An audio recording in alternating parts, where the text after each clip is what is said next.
사도 바울을 통해서 하나님께서 로마서를 기록하게 하신 이유는 저희들에게도 참 은혜가 됩니다.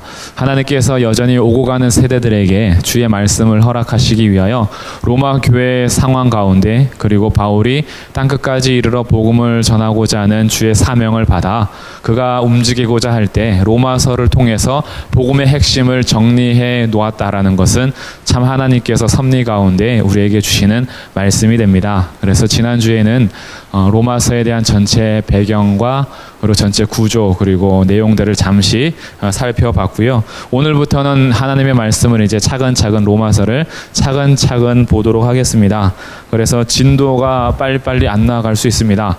훅 가는 것보다 깊게 가려고 합니다. 그래서 단어, 특히 서신서, 편지를 쓸 때에 왜 이 단어를 굳이 썼으며 왜 이런 대조되는 단어를 썼는지 깊이 생각하는 중에 또 하나님께서 아마 성경의 전체를 볼 수 있도록 또 열어주시길 간구하고, 또 성령께서 오늘도 깨닫게 해주시기를 기대해 봅니다.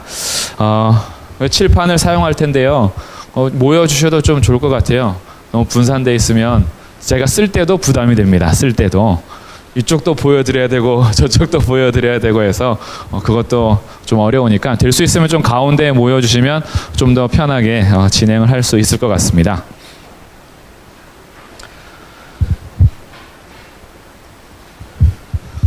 예.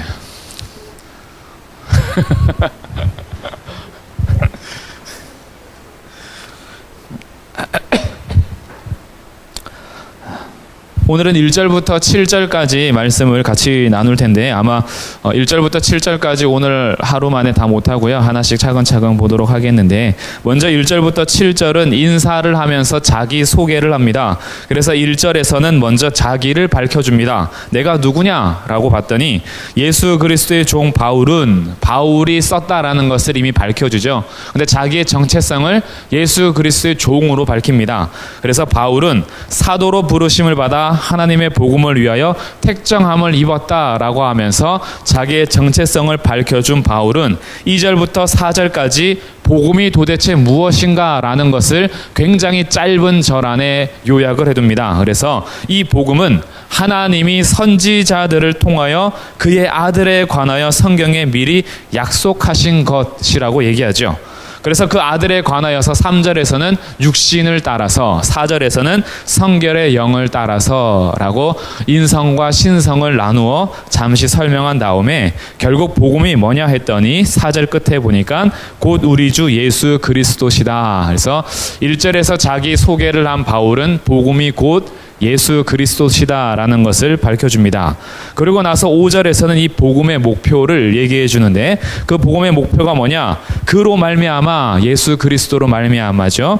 우리가 은혜와 사도의 직분을 받아 그의 이름을 위하여 모든 이방인 중에서 믿어 순종하게 합니다. 예수 그리스도를 선포하여 예수 그리스도를 믿고 순종하게 하는 것, 즉 복음을 전할 때는 믿음과 순종이 따라오는데 그 목표가 뭐냐? 그의 이름을 위하여라는 거예요.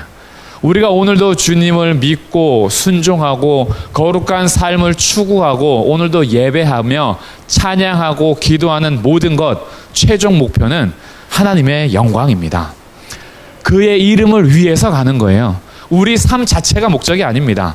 내가 오늘 예배 드렸다라는 것, 내가 오늘도 기도했다라는 것, 내가 오늘도 거룩한 삶을 추구했다라는 것 자체가 목적이 아니라 그 삶을 사는 이유는 그의 이름을 위해서예요. 복음도 마찬가지입니다. 복음이 예수 그리스도시지만 이 복음의 목표 또한 예수 그리스도가 되는 거예요. 그래서 5절에서는 그것을 말해주고, 그래서 6절에서 우리의 정체성을 이제 밝혀주죠. 바울이 아까 자기의 정체성을 예수 그리스도의 종이요 하나님의 부르심을 받았다라고 했는데, 우리의 정체성도 6절에서 너희도 그들 중에서 예수 그리스도의 것으로 부르심을 받은 자다라고 이 로마서를 받는 독자들에게도 정체성을 밝혀주면서 오늘 우리 로마서를 읽는 우리들에게도 밝혀주는 거예요. 너희도 예수 그리스도의 것으로 부르심을 받은 자다.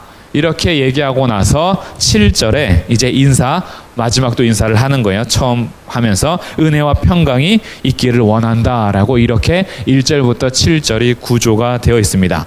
그러면 이제 처음부터 이미 바울은 굉장히 중요한 것으로 시작하고 있어요. 바울이 자기를 뭐라고 소개하냐 하면 예수 그리스도의 종이라고 소개합니다. 우리가 늘 부르는 이름이잖아요. 너무나 소중한 이름, 그 이름의 비밀을 다 알 수 없고, 그리고 이 비밀이 담겨 있는 것을 우리들이 다 이해할 수 없지만, 그럼에도 불구하고 오늘도 여전히 우리가 부르는 그 이름, 예수 그리스도. 근데 이 예수라는 이름은 예수님, 하나님께서 이 땅에 오셨을 때 주신 인성을 나타내는 이름입니다. 이 땅에 여자의 몸에 잉태가 되어서 처녀의 몸에서 태어나죠. 우리와 똑같이 태어나는데 하나님께서 그의 이름을 예수라 하라라고 이름을 주십니다. 그러니까 인성을 대표하는 이름이 예수라면 그리스도, 이것은 예수님의 신성을 나타내는 이름입니다. 그리스도라는 것은 그리스어예요. 헬라어. 그때 당시 로마서가 쓰여질 때 당시에 쓰여졌던 헬라어로 그리스도라는 것은 기름 부음을 받은 자라는 뜻이에요. 이것이 히브리어는 뭐냐? 똑같은 뜻이 히브리어는 메시아입니다. 메시아. 그러니 우리가 늘 얘기하는 그 메시아가 헬라어로 그리스도가 된 거예요. 그러니 예수 메시아, 예수 그리스도 똑같은 말입니다. 이것을 중국에서 음역을 따라서 그리스도라는 이름을 그 음역, 발음되는 대로 표기한 게 기독이에요. 기독. 그러니까 기독이라는 것도 그리스도를 부르는 이름입니다. 그래서 우리를 기독교라고 하는 거예요. 기독교를 풀어 설명하면 그리스도교가 되는 거죠. 이것을 다른 말로 메시아교라고 해도 똑같은 의미입니다. 다 기름 부음을 받은 자라는 거예요. 그러면 구약 메시아 사상에서 기름 부음을 받는 것은 세 개의 직분이 있습니다. 기름 부음을 받는 직분이에요. 첫 번째가 왕이 기름 부음을 받습니다. 하나님께서 세우시는 왕은 반드시 기름 부음을 받아요. 그래서 머리에서부터 발끝까지 기름을 부어주면서 이스라엘 땅 가운데 공식적인 왕의 입지를 굳히게 되는 겁니다. 두 번째 기름 부음을 받는 사람이 제사장입니다. 그래서 먼저 대제사장 아론 세워져서 기름 부음을 받고, 또 아론이 아들들에게 기름을 부어줘서 구별하여 제사장 직분을 감당하게 하죠. 그리고 세 번째가 하나님의 말씀을 대언하는 선지자들에게 기름 부음을 해주십니다. 그러니까 이 기름 부음을 받는 세 가지 직분이 왕으로서, 제사장으로서, 선지자로서 역할을 감당할 때 기름 부음을 받아요. 그리고 이 세 가지 직분을 다 담고 있는 것이 바로 우리를 구원하실 메시아였던 거죠. 그래서 예수님께서는 만왕의 왕으로 오셨으며, 예수님께서 인간과 비교할 수 없는 완전한 대제사장으로 오셨고, 하나님의 말씀을 그대로 대언해 주실 선지자로서 오셔서 세 가지 직분을 다 감당하셨다라는 것입니다. 우리 찬송할 때 이런 찬송이 있잖아요. 기도할 때도 그러고 성령님 기름을 부어 주십시오 이렇게 얘기하죠. 그 성령님 기름 부어 주십시오라는 기름 부음의 목적이 뭐냐? 하나님께서 나에게 부어주시는 그것이 목적이 아니에요. 내가 기름 부음 받아서 뭔가 왕으로서, 제사장으로서, 선지자처럼 활동하고자 하는 것이 요청이 아닙니다. 기름 부음을 받는 것은 구별이 되는 것이고, 그 구별된 목적은 그 또한 하나님의 영광을 위한 거예요. 그래서 성령님 기름 부어 주십시오. 예배 가운데 성령님 기름 부어 주십시오. 오늘 기도할 때 성령님 기름 부어 주십시오는 기름 부음 받는 것 자체가 목적이 아니에요.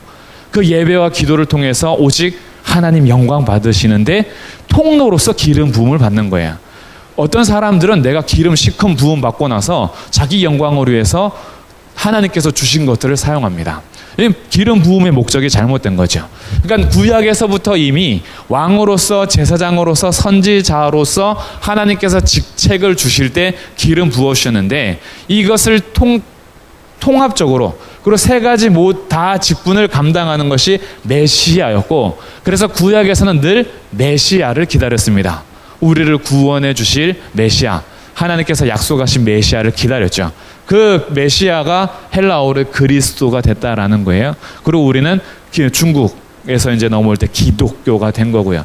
그러니 이것이 다 똑같은 의미가 되는 거예요. 그러니 예수 그리스도다라고 할 때는 이미 이 두 가지의 엄청난 사상을 담고 있는 겁니다. 믿음의 이 내용들과 고백들을 담고 있는 거예요.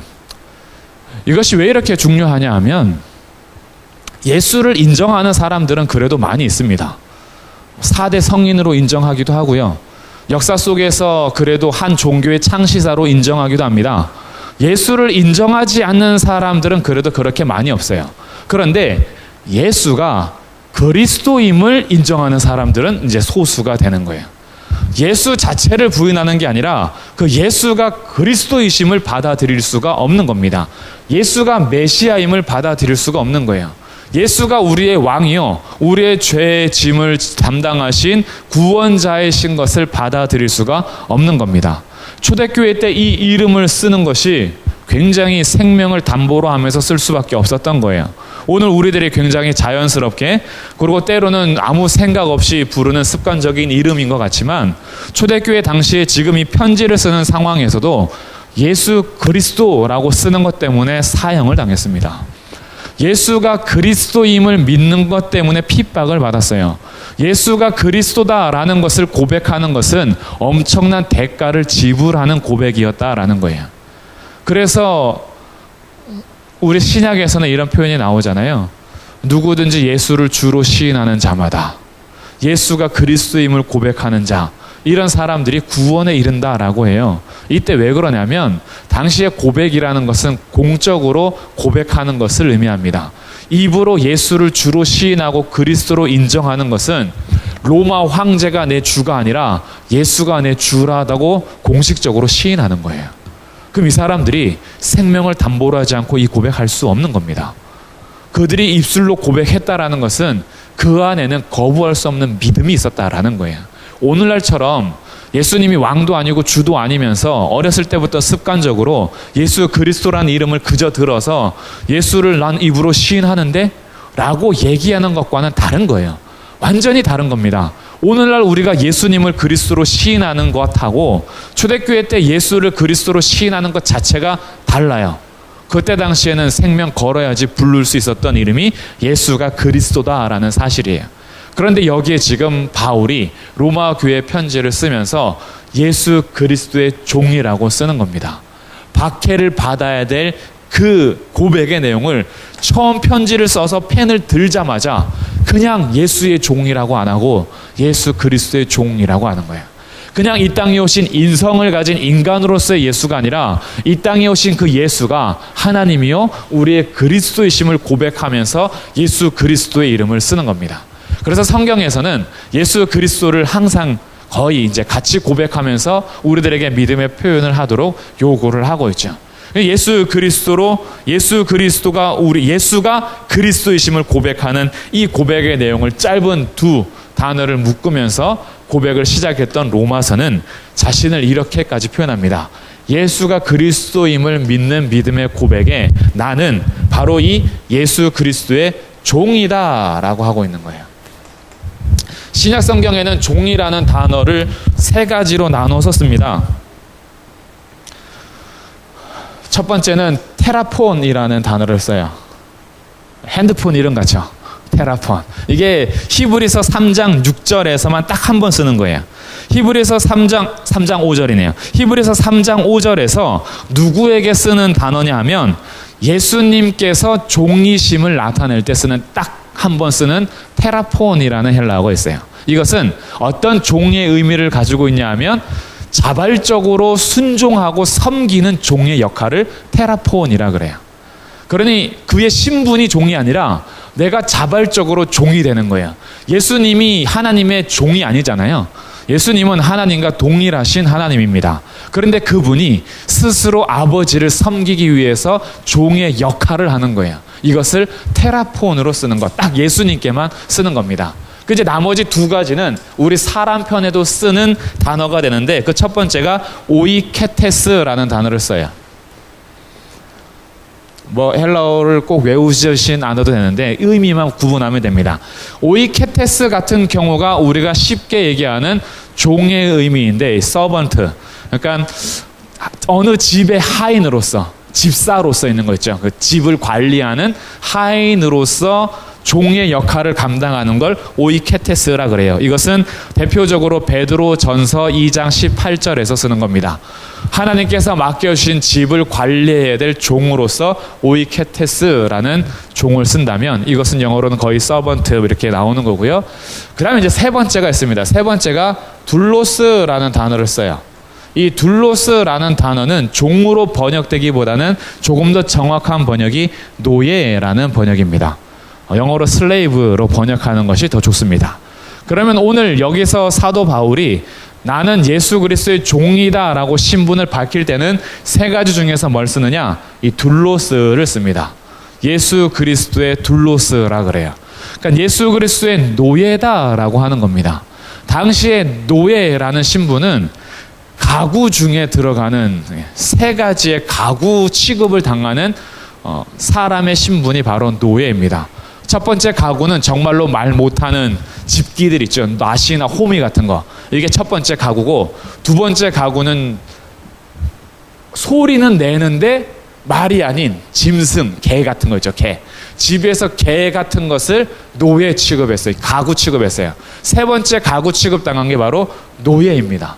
그러니까 사람 취급을 받지 않는 거예요. 노예는 인격이 없습니다.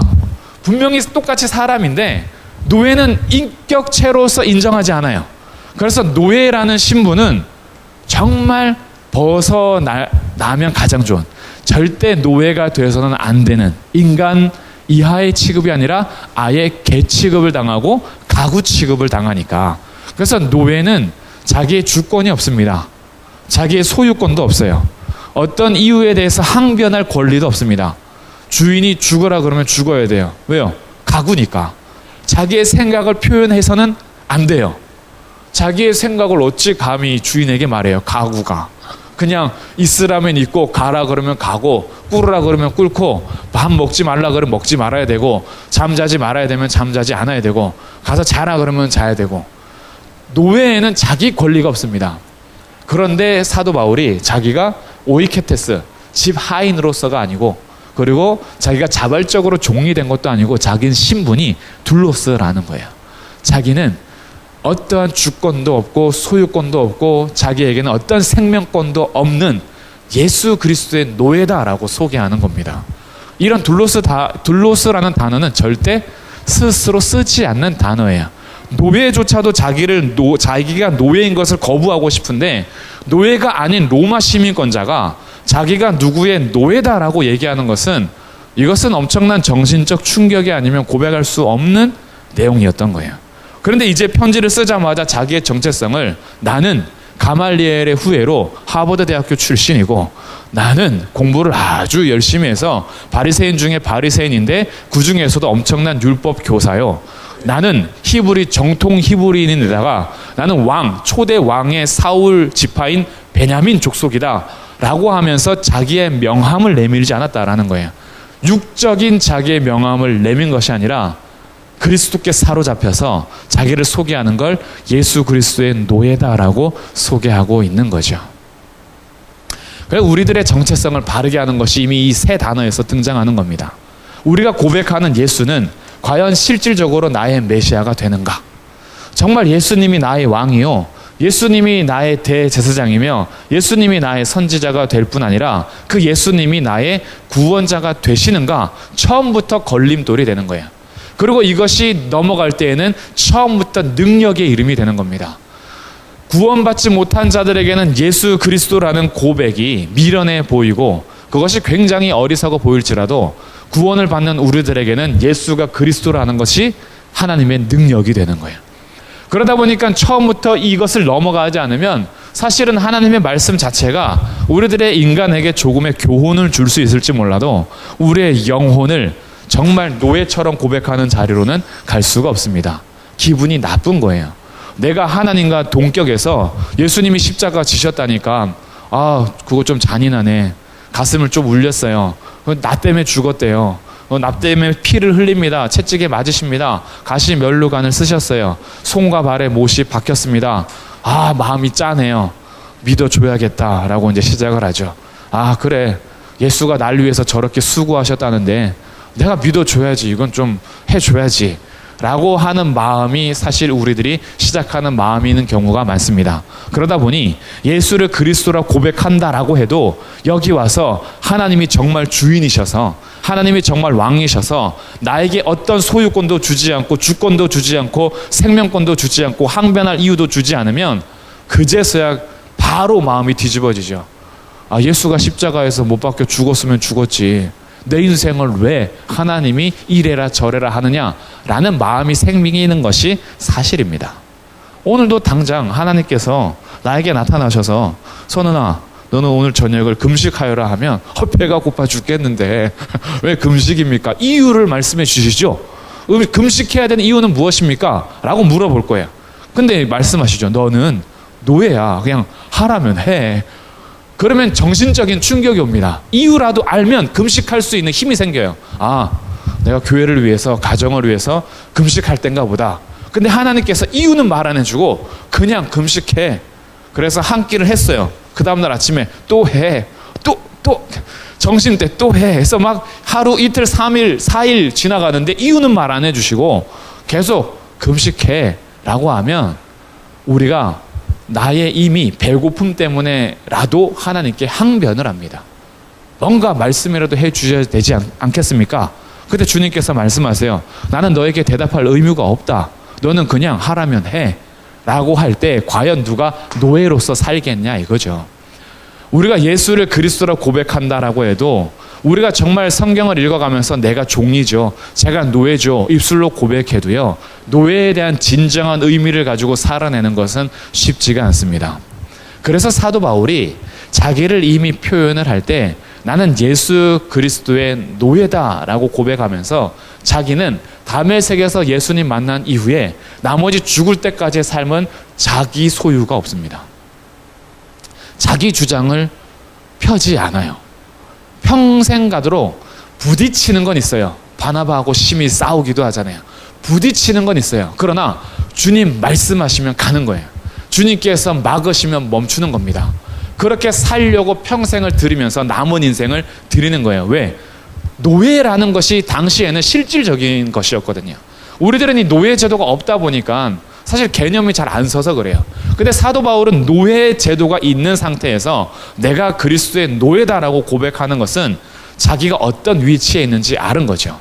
그러면 예수 그리스도의 노예라는 신분을 아는 사람이 하나님 앞에 섰을 때 하나님께서 이렇게 말씀하시는 거예요. 너는 내가 아들로 입양한 자야 라고 할 때 감격이 어떻겠냐 이거죠. 로마서 후반부에 나오는 겁니다. 하나님께서 우리를 아들로 입양하신 거예요. 우리나라에서 입양은요, 계부 계모 해가지고 인식이 안 좋잖아요.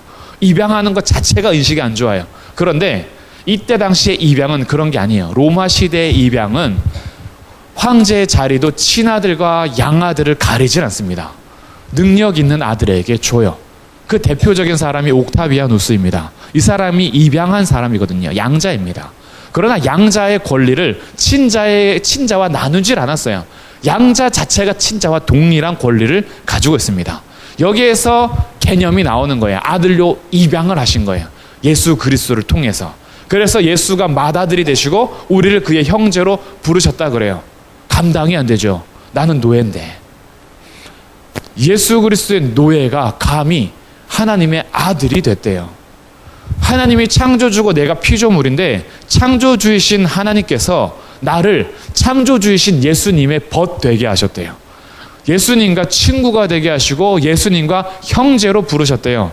자기가 진짜로 노예라는 것을 인식한 사람들은 그 칭호 자체가 감당이 안 됩니다. 우리들에게는 이 인식이 사실 부족해요. 노예라는 인식이 먼저 없이 하나님의 은혜를 입어서 친구와 아들, 딸로서의 인식이 먼저 되다 보니까 자식이 아버지에게 따지듯이 따질 때가 많아요. 우리의 신분 자체가 노예에서 출발을 안 했기 때문에 그렇죠. 그러나 이제 여기서부터 정체성을 확립하는 겁니다. 사실 하나님께서 우리에게 모든 것을 말해 주실 이유가 없습니다. 우리에게 모든 비밀을 밝혀주실 이유도 없고요. 오늘도 우리가 주의 말씀을 듣지만 하나님의 말씀을 정말 듣기 갈급한다라고 해서 굳이 하나님께서 말씀을 안 주셔도 상관이 없어요.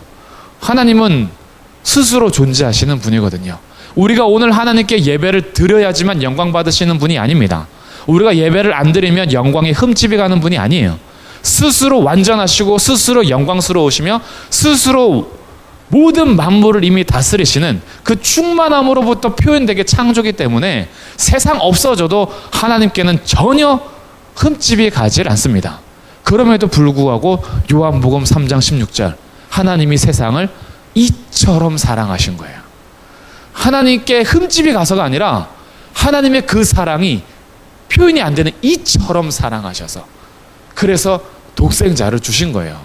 우리가 마땅히 구원받을 자격이 있어서가 아니라 우리가 어느 정도 쓸만한 인물이라서가 아니라 아무 쓸모없는 오히려 존재하면서 하나님께 영광을 돌리는 것이 아니라 반역하는 죄인들. 사도 바울의 고백처럼 늘 박해자로서 늘 핍박하는 자로서 하나님의 원수로서 그렇게 살아가던 우리들을 하나님의 사랑에 힘입어서 그저 우리를 사랑하신 그 사랑 때문에 독생자를 주신 겁니다. 그래서 우리들의 신분이 다시 확인이 되는 거예요. 내가 처음부터 하나님의 친구가 아니고 처음부터 예수님과 형제가 아니라 나의 존재는 본질상 진노의 자녀고 나는 하나님의 원수요 하나님을 대적했던 자요 거짓 편에 서서 하나님의 영광을 가리고 흠집 내고자 스스로 하나님이 되려고 했던 교만한 자인데 하나님께서 나를 탁 부르셔서 나의 위치를 다시 확인해 보니 예수 그리스도의 노예였단 말이죠. 내가 주인이신 예수님을 섬길 때는 더 이상 나의 소유도 주장하지 않고 나의 권리도 주장하지 않고 나의 생명에 대한 권리, 모든 권리가 박탈돼 있어도 내 신분 자체가 주인이신 예수 그리스도를 떠나서는 존재할 수 없다라는 것을 고백하게 된 겁니다. 이것이 찬양의 고백이 되는 거예요. 주 예수보다도 귀한 것 없네. 예수님보다 귀한 것 없네라는 것은 세상 모든 만물을 내게 준다 해도 예수님 없으면 더 이상 가진 것 아니고 세상의 그 모든 것이 끊어진다 해도 설령 그것이 내가 추구하는 행복일지라도 그 행복이 끊어질지라도 주 예수 그리스도만 계시면 모든 것을 가진 자. 이게 찬양의 고백이잖아요. 주 예수보다도 귀한 것 없네. 이 세상 명예, 이 세상 부귀, 이 세상 행복과 바꿀 수 없네. 이 고백을 진심으로 하기 위해서는 예수가 그리스도요. 내가 바로 예수의 노예라는 것을 진심으로 고백할 때입니다. 더 이상 하나님께서 내게 행복을 주실 의무가 없다라는 것을 고백하는 거예요. 하나님께서 내 기도에 반드시 응답하셔야만 된다라는 권리까지도 포기하는 겁니다. 내게 그 어떤 것을 응답해 주시지 않아도 내게 모든 행복을 앗아갈지라도 욥처럼 하루아침에 모든 재산이 다 날아가고 모든 자녀가 다 죽어도 주시니도 여호와시요 취하시니도 여호와시니. 노예 신앙이 그대로 표현되는 거죠. 하나님께서 나를 보호할 의무가 있는 분이 아니니까, 하나님께서 내 기도에 응답해 줘야 될 의무가 있는 분이 아니니까. 그런데 신기하잖아요. 주님께서 말씀하시는 거예요. 구해라. 그럼 내가 줄게. 이게 얼마나 큰 은혜가 되는지 이때부터 아는 거예요. 너가 환난 날에 부르짖으면 내가 반드시 너를 건지고 너를 영화롭게 할 거야. 내가 너를 통해서 영광을 받을 거야. 전혀 영광에 흠집이 가지 않는 하나님께서 내가 환난 날에 부르짖으면 응답하셔서 영광스럽게 하겠답니다. 우리를 통해서 영광을 받으시겠대요. 노예의 신앙이 제대로 섰을 때야 이것이 얼마나 큰 은혜인 줄 알아요. 오늘도 주님 앞에 나와서 아버지 부르면 내가 기도 실력이 좀 없고 기도에 어떠한 말주변이 좀 없어서 말할 수도 없고 그냥 아버지만 하는데 하나님 아시는 거야. 너의 깊은 속의 탄식을 내가 듣고 있어. 너가 차마 구하지 못하는 것까지 내가 이미 알고 있어. 그리고 내가 너의 아버지지 않느냐. 내가 너의 주인으로서가 아니라 내가 너의 아버지로서, 육신의 아버지도 좋은 것을 줄 줄 아는데 하물며 하늘에 계신 너의 아버지가 좋은 것을 주시지 않겠느냐. 그러니 이게 감당이 안 되는 겁니다. 하나님께서 왜 우리 예배를 받으셔야 되고, 하나님께서 왜 우리 기도에 응답을 하셔야 되며, 하나님께서 왜 우리를 보호해 주셔야 되는지 전혀 하나님께서는 의무도 책임도 아무것도 없는데 그렇게 하시겠다라고 스스로 약속하셨어요. 하나님은 한번 내뱉으면요, 자기 약속하신 것에 있어서는 목숨을 거시는 분이잖아요. 하나님께서 약속하실 때는 우리 그냥 겉으로만 위로해 주려고 립 서비스 하는 거 아닙니다. 그 말 한마디 하실 때는 내 목숨 걸고 너가 기도하는 것 응답할게라고 말씀하시는 거예요. 그래서 기도할 때마다 하나님의 은혜에 감격하는 겁니다. 우리가 오늘도 예배할 수 있음이 그래서 출발부터 은혜가 되는 거예요. 나는 이렇게 추운데 그럼에도 불구하고 여기 올라왔건만 왜 저 권사는 오늘 안 왔어? 장로님이 교회를 안 와? 저 뭐야? 지각을 해? 하나님을 예배하는데 지금 시간이 몇 시야? 라고 시작하는 건 내가 하나님의 은혜로 예배를 드릴 수 있는 자격을 얻은 자라는 사실을 망각하면서 출발하는 거예요. 오늘 여기에 올라올 수 있는 것 하나님의 은혜입니다. 그러면 우리가 예배를 드리면 드릴수록 예배를 드리지 않는 자들에 대한 태도가 긍휼이 되어야 돼요. 나는 이렇게 은혜를 입어서 오늘 말씀을 듣는데 정말 저 권사님도 집사님도 내 아들 딸도 하나님께서 나에게 부어오신 은혜를 그대로 받아서 같이 예배할 수 있는 시간이 되면 좋겠다. 그러면 어떻게 돼요? 기도하게 되는 거예요.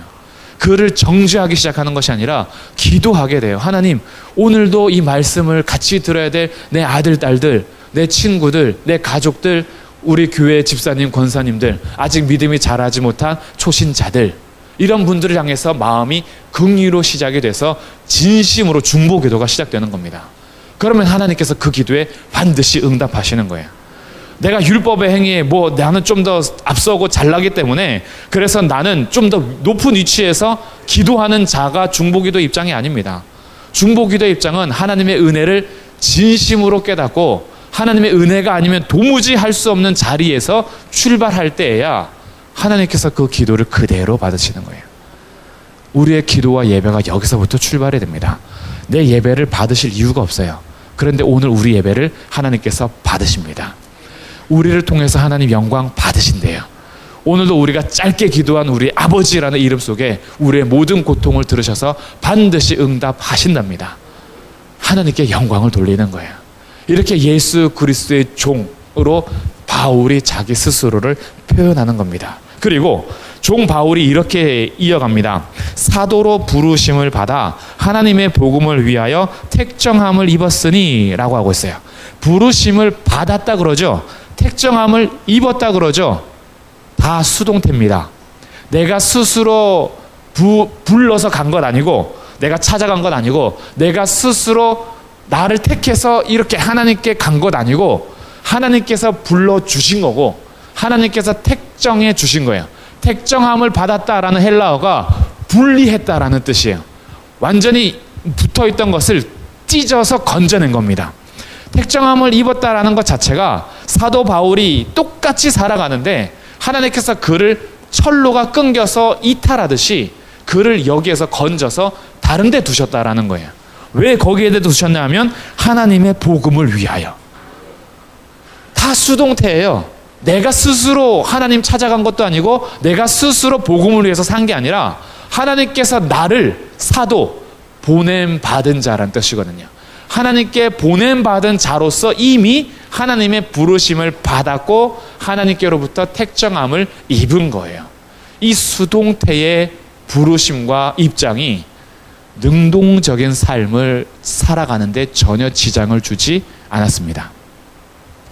우리들이 신학에 대해서 굉장히 오해하거나 신앙에 대해서 오해하기 시작하면 하나님께서 우리에게 주시는 주권이라는 것이요, 나의 책임을 회피하고 해야 할 일을 안 하는 것으로 가는 경우가 많습니다. 이상한 열매가 맺어져요. 하나님께서 작정하시고 택하셨으면 당연히 하나님께서 그 사람들은 알아서 구원하시겠지. 굉장히 바른 말 같잖아요. 어차피 택한 사람들은 하나님께서 절대 버리지 않으시니까. 그러다 보니까요, 내가 해야 할 일을 안 해요. 하나님께서 우리를 택하시고 예정하시고 주님께서 부르시고 택정함을 입은 사람들을 당연히 하나님께서 부르시는 것은 그거는 하나님의 일입니다. 내가 하나님의 입장에서 내가 하나님 어떻게 해서든지 하시겠지라는 입장으로 판단하라고 주신 게 아니라 돌아온 자들에게 있어서 뒤를 돌아보니 내가 믿은 줄 알았는데 하나님께서 나를 택해 주셔서 믿음을 주신 거구나. 그래서 하나님께 영광을 돌리게 합니다.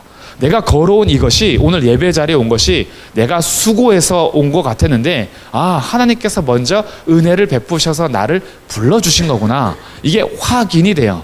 그러면 오늘 여기 올라오시는데 갈등이 없었습니까? 있었죠. 좀 피곤한데 집에 가서 쉴까? 배고픈데 밥이라도 먹어야 되지 않을까? 오늘은 가도 별로 은혜가 없을 것 같아. 이런 갈등들 언제나 있습니다. 그런데 그것을 이겨내고 오셨잖아요. 와야 되는 책임에 대해서 우리의 의무를 한 겁니다. 우리는 하나님의 입장에서 하나님께서 부르시고 택정하시고 하나님께서 다 주권을 가지고 계시니 알아서 돌아가겠지라는 입장이 우리의 입장 아니고, 그거는 하나님께서 하시는 거고, 나는 이거예요. 복음을 전하라, 전하는 겁니다. 기도하라, 기도하는 거예요. 깨어 있으라, 깨는 겁니다. 모이기를 패하는 사람들의 습관처럼 하지 말고 모이기를 힘써라. 예배 드릴 때마다 와서 수고하고 애쓰고 너희들이 해야 할 일을 힘을 다하여 수고하라. 이게 우리가 취해야 되는 입장이에요. 오는 겁니다. 수고해서 싸우는 것들, 내가 가기 싫었지만 이 나쁜 마음들, 사탄의 유혹들, 나의 육체적 본성을 따라가는 죄된 마음들 꺾어버리고 가기 위해서 수고하는 거예요. 그래서 왔더니만 여기 앉아있는 것이 하나님의 은혜인 거예요. 하나님께서 사도 바울을 부르셨습니다. 하나님의 능동적인 입장으로 바울은 수동적인 형태를 취할 수밖에 없었어요. 하나님께서 그를 구별해 내신 거예요. 분리해서 뜯어서 하나님의 복음을 위해서 택정해 주신 겁니다.